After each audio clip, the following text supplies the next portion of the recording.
ஆண்டவராகிய இயேசு கிறிஸ்துவின் நாமத்தினாலே இந்த தவச காலம் 3வது நாள் உங்களை சந்திப்பதிலே நான் மிகவும் மகிழ்ச்சி அடைகிறேன். ஆண்டவர் இந்த நாள் நம்மளோடு பேசுகிற வார்த்தை கலாத்தியர் 3ஆம் அதிகாரம் 13வது வசனம் இவ்வாறாக சொல்லுகிறது. மரத்திலே தூக்கப்பட்ட எவனும் சபிக்கப்பட்டவன் என்று எழுதியிருக்கிறபடி கிறிஸ்து நமக்காக சாபமாகி கிறிஸ்து நமக்காக சாபமானார் என்று எழுதியிருக்கிறதை வாசிக்கிறோம். ஏன் கிறிஸ்து நமக்காக சாபமானார்? உபாகம் 21:23 அழகாய் சொல்லுகிறது. பாவம் செய்தவன் மரத்தில் தூக்கப்பட வேண்டும், கொலை செய்யப்பட வேண்டும் என்று சொல்லி. இயேசு கிறிஸ்து ஒரு பாவம் செய்யப்படவில்லை.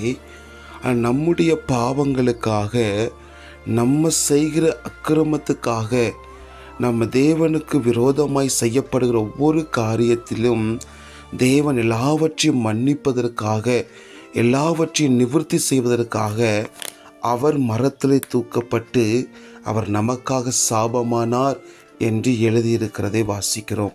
இதை கேட்டுக்கொண்டிருக்கிற என் அன்பு சகோதரனே, சகோதரியே, உன்னுடைய பாவத்துக்காகவும் என்னுடைய பாவத்துக்காகவும் நம் அனைவருடைய எல்லாருடைய பாவத்துக்காகவும் இயேசு நமக்காக சாபமானார்.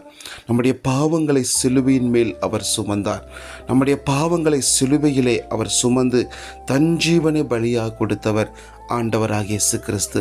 இயேசு கிறிஸ்துவின் இரத்தம் சகல பாவங்களை நீக்கி நம்மளை சுத்திகரிக்கும் என்று எழுதியிருக்கிற வார்த்தையின்படி அந்த சிலுவையிலே கடைசி சொட்டு ரத்தம் இருக்கும் வரைக்கும் தன் இரத்தத்தை விலைக்கரியமாய் சிந்தி நம்முடைய பாவங்களை கழுவுவதற்கு, நம்முடைய சாபங்களை கழுவுவதற்கு இயேசு கிறிஸ்து சாபமானார் என்று எழுதியிருக்கிற வார்த்தையின்படி இயேசு நமக்காக சாபமானார். இன்றைக்கு ஒருவேளை ஆண்டு சமூகத்தை அர்ப்பணிக்கலாமா? இயேசுவே, நான் செய்த பாவத்துக்காக, நான் செய்த அக்கிரமத்துக்காக எனக்காக நீர் சிலுவையிலே சாபமானீரே. அந்த சிலுவையிலே என் பாவங்களை சிலுவையிலே சுமந்து தீர்த்தீரே. உமக்காக என் வாழ்வை ஒப்பு கொடுக்கிறேன். என்னுடைய பாவங்களை மன்னியும், என்னை பரிசுத்தப்படுத்தும் என்று சொல்லி ஆண்டு சமூகத்தில் அர்ப்பணிக்கலாமா?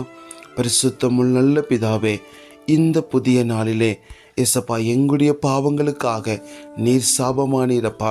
எங்கள் ரத்தம் எங்கள் பாவங்களை கழுவி எங்களை பரிசுத்தமாக்கட்டும். நாங்கள் உமக்கென்று வேறு பெற்றவர்களாய், உமக்கென்று ஜீவிக்கிறவர்களாய் நாங்கள் வாழ எங்கள் ஒவ்வொருவருக்கும் உதவி செய்யும். உம்முடைய கருத்தில் அர்ப்பணிக்கிறோம். நீர் ஆளுகை செய்யும். இயேசுவின் நாமத்தில் ஜெபிக்கிறோம் நல்ல பிதாவே. ஆமேன், ஆமேன்.